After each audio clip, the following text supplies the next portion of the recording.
Welcome. Tonight, we invite you to drift gently backward through time, to a world both familiar and distant, where stone streets echo under polished shoes, and the air hums softly with the strains of jazz drifting from open windows. This is not a tale of war, or empire, or great invention. It is something quieter, stranger, and perhaps a little sillier. It stays the story of a man who made his fortune by selling things that didn't belong to him. Not once, but again and again. And most famously, he sold the Eiffel Tower. Twice. This is the curious life of Victor Lustig Conman, charmer and architect of one of history's most audacious frauds. But before we meet him, we begin not with the man himself, but with the world that allowed him to vanish in plain sight. With a city alive with contradictions, with the eyes that looked but did not see. So, lie back, let your shoulders relax, let your breathing slow, and imagine yourself in Paris. In the spring of 1925. Imagine yourself walking your usual patrol along the banks of the Seine. The morning is pale and pleasant, warmed by the golden hush of early spring. Paris, in 1925, is a city alive with rhythm and motion. The clatter of horse-drawn carts has not entirely vanished, but it is now rivaled by the irregular cough of automobile engines. The scent of roasting chestnuts mixes with the faint chemical temps of gasoline. You are a gendarme, a police officer, sworn to protect this vibrant, restless city. And in truth, it is not a difficult post. The biggest threats you face are not international conspiracies or daring crimes, but small, persistent annoyances. Street pickpockets, jostling overtaxed taxi drivers, and occasional fistfights. Outside, the wine flows a little too freely in Montmartre, you guide the drunkards home. If a child goes missing, you calm the mother, then check the candy seller's stand. Most times, they've simply wandered. At night, the city comes alive in a different way. You hear the soft crackle of phonographs through open windows. You pass American jazz clubs nestled in old stone buildings. Bright young things dance the Charleston in borrowed feathers and fringe. There is music, light, and laughter, though behind closed doors. Always just behind the silk curtain. There are whispers, too. There are always rumors in Paris. In your line of work, you hear a lot of them. The baker swears he saw the ghost of Marie Antoinette in the Latin Quarter. A florist insists the Eiffel Tower is going to be torn down and rebuilt in Lyon. Nonsense? Obviously. You don't follow up on these stories. Not seriously. You file them away with a sigh, maybe a chuckle, and turn your attention to the stray dog weaving between the legs of tourists. This complacency, the gentle rhythm of life, the certainty that ridiculous things do not happen in Paris is, unknowingly, your greatest weakness. And the key to what will become one of the strangest scandals in the city's long history. Because someone is about to try to sell the Eiffel Tower, and not as a building or a monument, but for scrap. Of course, you wouldn't believe it. No one would. That's what makes it so perfect. You walk past the tower itself often. Tall and impassive, cast in iron and shadow, it no longer inspires universal awe. Built for the 1889 World's Fair, many Parisians still consider it an eyesore, a blot against the elegant skyline. Some say it ruins the view from Montmartre. Even now, only a few decades after its completion, there are rumors that it is falling out of favor with city officials. Maintenance is costly. The novelty has worn thin. But these are idle speculations, the kinds that pass from cab driver to concierge to cafe patron and vanish like cigarette smoke.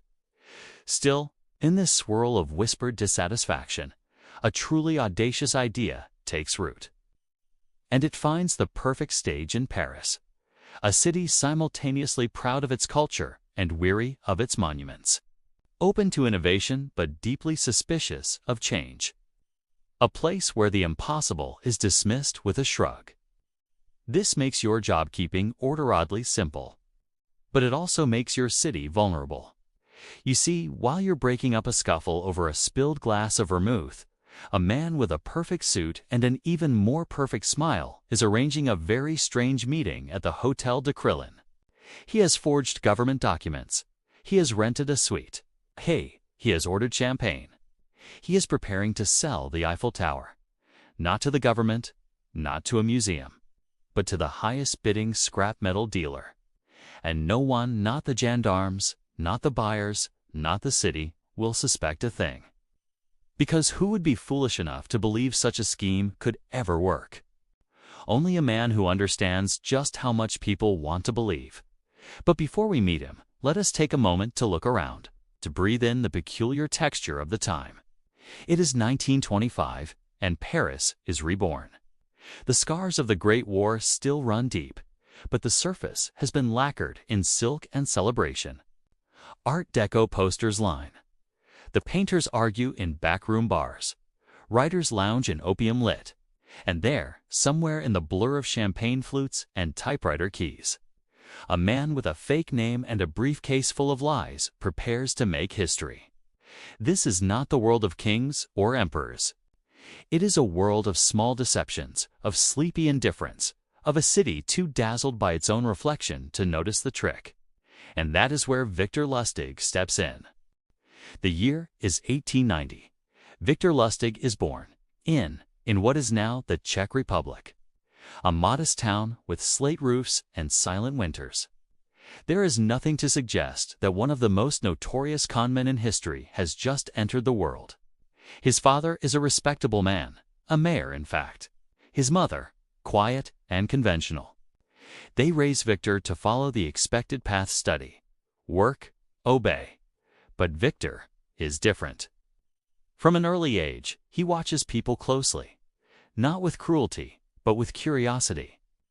He listens for what people want, what they fear, what they expect, and how easily, with a word or two, those expectations can be shifted. He is clever, too clever, some might say. By the time he enters school in Paris and then moves on to Austria, he is fluent in multiple languages: French, German, English, Italian, and, more importantly, in charm. Tall and pale, with a thin mustache and the distant elegance of someone who always seems to know something, you Dan T. Victor becomes something between a gentleman and a ghost. Always impeccably dressed. Always one step ahead. His early cons are small. A little trickery aboard ocean liners. Some like gambling misdirection. An impressive run at shell games and 3-card Monte in European. But these are merely rehearsals. His true talent lies in what con artists call the long con, an art of cultivating belief over time. Not a quick trick, but a performance. He begins crafting identities, not outlandish ones. He is never a king or a war hero. Instead, he becomes something more plausible: a displaced aristocrat, a minor nobleman from an obscure part of the old empire. The name Count Victor Lustig begins to appear, and it fits him perfectly. Imagine him in a finely tailored coat, stepping off a steamship with a small leather suitcase in hand. A quiet man, polite, with impeccable manners. A man who apologizes profusely when he bumps into youth, then makes you feel as though it was your fault. In the smoky lounges of first-class cabins, he begins to whisper about opportunity, investment, an invention he's stumbled upon. A most extraordinary device. The money printing machine? Of course, it isn't real. But Victor's version almost is. He commissions the device himself, complicated-looking contraption of gears and levers with 2 slots.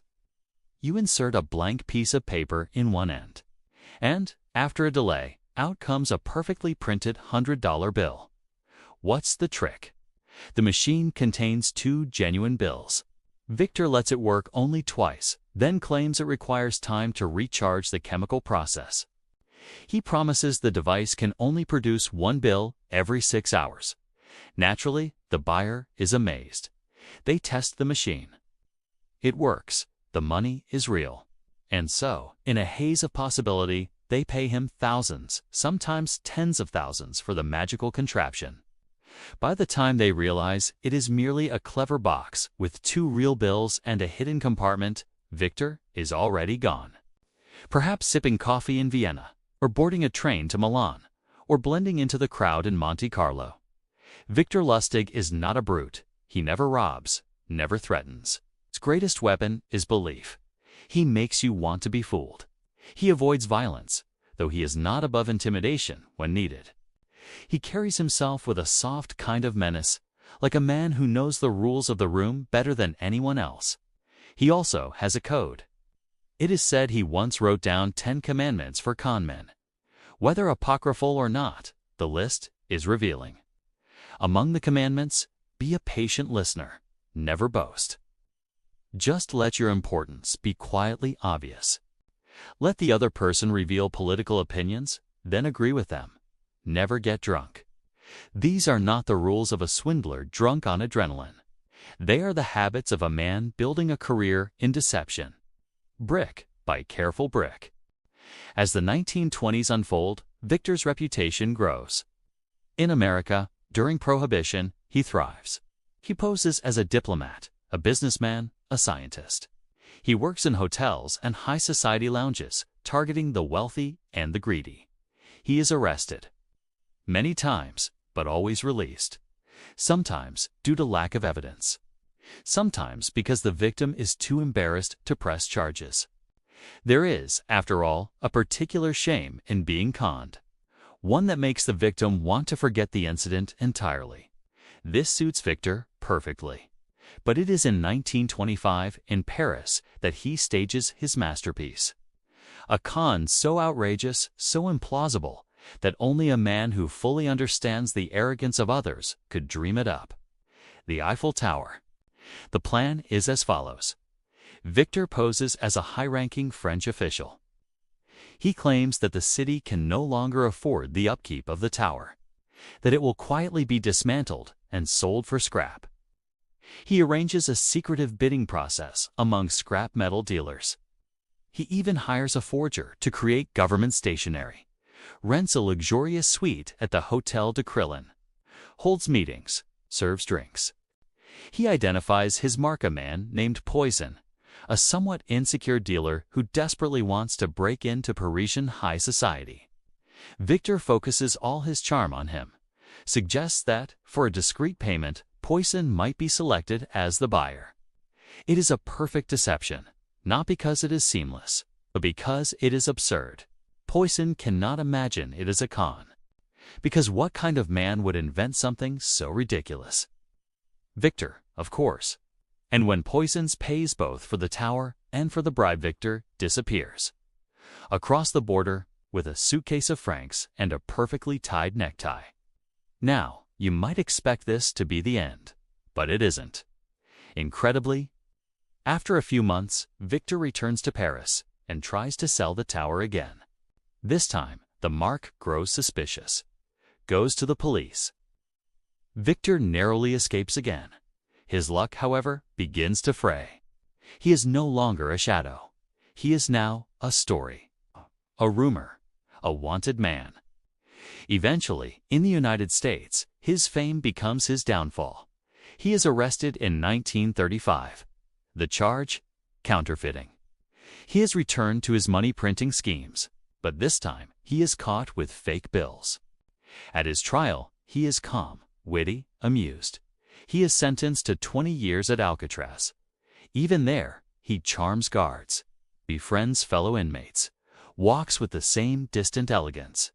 And when he dies in 1947, his death certificate lists his occupation simply and unironically as apprentice salesman. Victor Lustig never carried a weapon. He never broke into a bank. He stole millions using only 3 tools: a suit, a smile, and a story.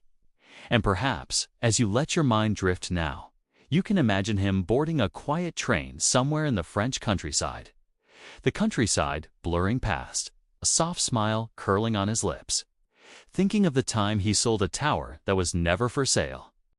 Let your mind settle now. Imagine yourself not in Paris, but in a quieter corner of Chicago. or perhaps New York, or even Vienna. The exact city does not matter. What matters is the atmosphere. The soft chime of a bell as a door opens. Polished tile floors. A small office with smoked glass panels and modest but elegant furniture. Men in tidy suits lean over desks. Phones ring discreetly. Everyone seems very busy. You have just walked into the store, but this is no ordinary store. This is a theater. A very quiet, very professional, and very elaborate one.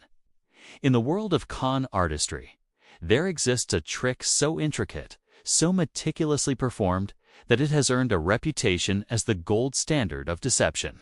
It is called the big store, and it is not a swindle done in haste. It is a full-scale production, a long con that can take days or even weeks to execute. One that depends not just on lying, but on believability. The mark must be drawn in gently, with confidence and ease. Every detail must feel authentic. Every interaction just real enough to silence doubt. Let us step gently into the mechanics of the big store. Move slowly through each phase, as if watching a clock being taken apart and understood, piece by quiet piece. It all begins with the mark, the target of the con. Contrary to popular belief, the ideal victim is not a fool. In fact, it is usually someone quite sharp, someone who considers themselves clever, worldly, experienced, but importantly, someone who wants more money, more power, more access to a world just slightly out of reach. The best marks are those who are ambitious, perhaps insecure, and above all trusting of the wrong people. Victor Lustig understood this perfectly. And so did every conman who ever staged a big store. You do not convince a man he can beat the system. You merely suggest he already has. Enter the rope or the first actor in the play. Their job is to meet the mark casually, perhaps on a train, in a hotel bar, at a cafe. The conversation begins innocently. A compliment on a suit, a shared joke. Slowly, the topic turns to business. The roper implies that they are involved in something unusual, something profitable, something that requires discretion. They drop just enough hints to spark curiosity, but not so many as to seem suspicious. They then offer to introduce the mark to someone higher up, a man of influence. A man who can explain everything. That man is the inside man. This is where the con becomes a stage. A fake office is created, or perhaps a gambling parlor, or a stock brokerage. Everything is rented, staffed, and dressed to appear authentic. Actors are hired, dozens of them. In some cases, secretaries, clerks, guards, investors, each with a rehearsed role to play. The lighting is right, the documents are printed. The phones are rigged. Even the wastebaskets are filled with fake notes and reports to make the illusion seem lived in. The mark is brought inside, introduced to the inside man, and shown a glimpse of something remarkable. In a gambling big store, they might see a fixed betting system. In a counterfeit scheme, they might watch real bills being printed. In a business con, they may be shown false stocks rising in real time. In Lustig's case, Eiffel Tower con, the store was a government office he staged in the Hotel de Crillon. A luxurious hotel room transformed with forged papers, rented stationery, a quiet secretary, and a soft sense of urgency. He never told his mark everything. He merely implied there was more. And the mark, craving access, leaned in closer. Now comes the story.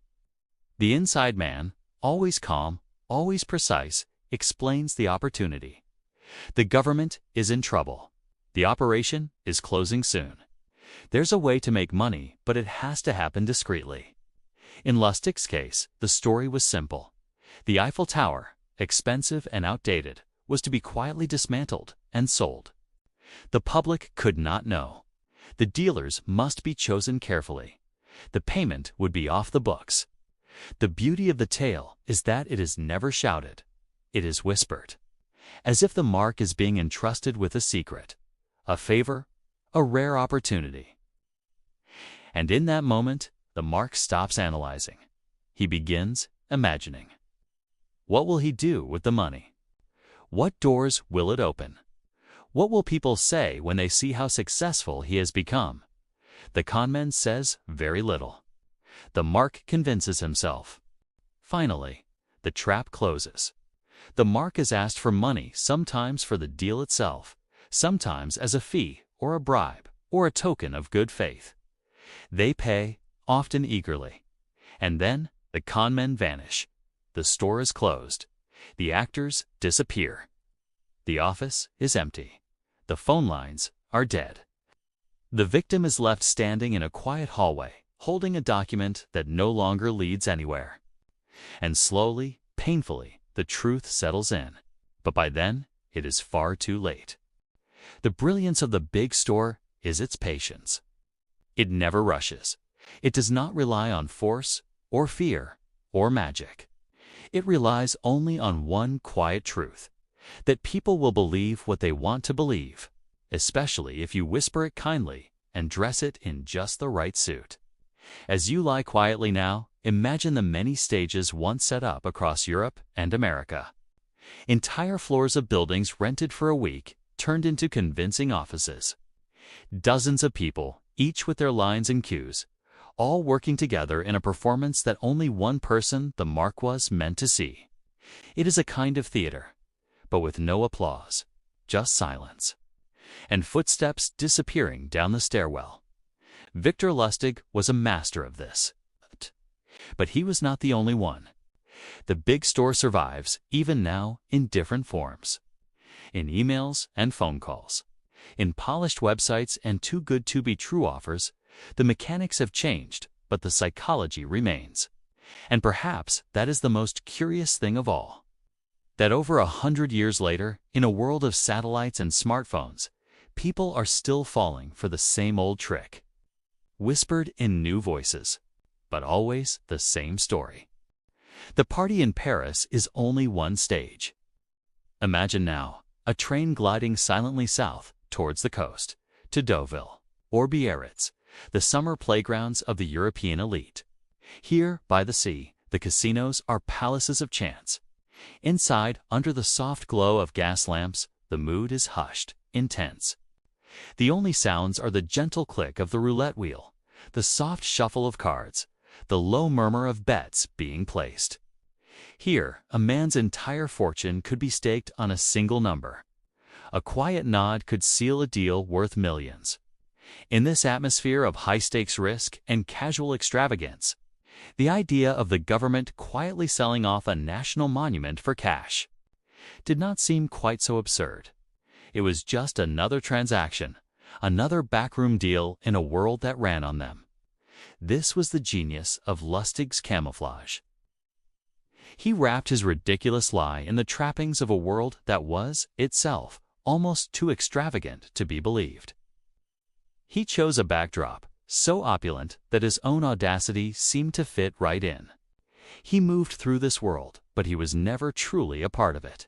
He was a student of it. He watched how a hand was shaken, how a name was dropped, how silence could be used to imply immense power. He learned the rhythm of their lives, the gentle, predictable cadence of wealth and privilege. And then, like a composer, he used that rhythm to write his own quiet, deceptive melody. He created an illusion of belonging so perfect that for a few short weeks, a handful of hopeful men never thought to question it. They saw the suit, they heard the title, they felt the confidence, and they believed. They wanted to believe. Because believing meant they, too, might one day be invited to the party. And now, let all of it go. The parties, the casinos, the clinking glasses. Let the jazz music fade into a soft, distant echo. Let the shimmering dresses and sharp tuxedos blur into a gentle memory. For our story and our journey is coming to its close. It is time to leave the 1920s behind and drift slowly back to the quiet of the present. The world of Victor Lustig has faded now, like a photograph left in the sun. The gendarme on his morning patrol has long since finished his watch. The streets of Paris he walked are still there, but they echo with different sounds now. Poison, the hopeful scrap metal dealer, learned a quiet, expensive lesson about the nature of belief. His desire for a place in a glittering world left him with nothing but an empty briefcase and a story he could never tell. And Victor Lustig, the Count, the man with the money-printing machine, ended his days not in a grand hotel, but in a small, stark cell in Alcatraz. A quiet end for a man who lived his life as a grand performance. His final trick was simply to fade away.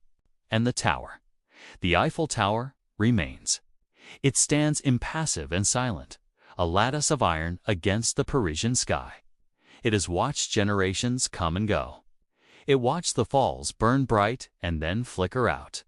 It saw Victor Lustig arrive with a suitcase of lies and watched him leave with a suitcase of cash. It was the silent, unmoving center of one of history's most audacious and wonderfully dumb cons.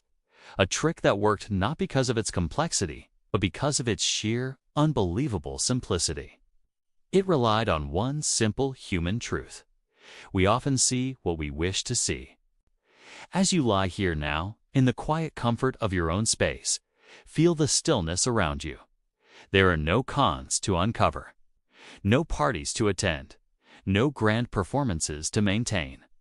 There is only the gentle rhythm of your own breath, drawing you down into rest. The past is a fascinating, strange country, filled with stories both grand and foolish.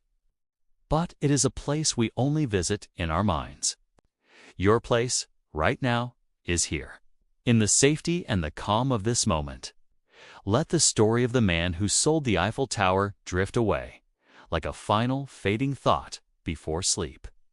Let the history become a dream, and allow yourself to rest. Good night.